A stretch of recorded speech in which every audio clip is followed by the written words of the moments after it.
Inner ஒர்க்னு வரும்போது, நம்ம மனசுக்குள்ள ஆழ்ந்து நாம போற விஷயங்கள், நம்மள பத்தி நம்ம தெரிஞ்சுக்கிற விஷயங்கள்.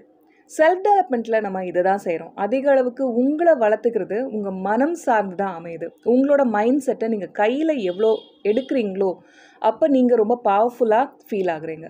அதுக்கு சூப்பர்பான ஒரு டூல் என்னன்னா, ஜர்னலிங். நம்ம மனசுக்குள்ள பல பேய் கதைகள நம்ம ஓட்டிக்கிட்டே இருக்கோம் இல்லையா?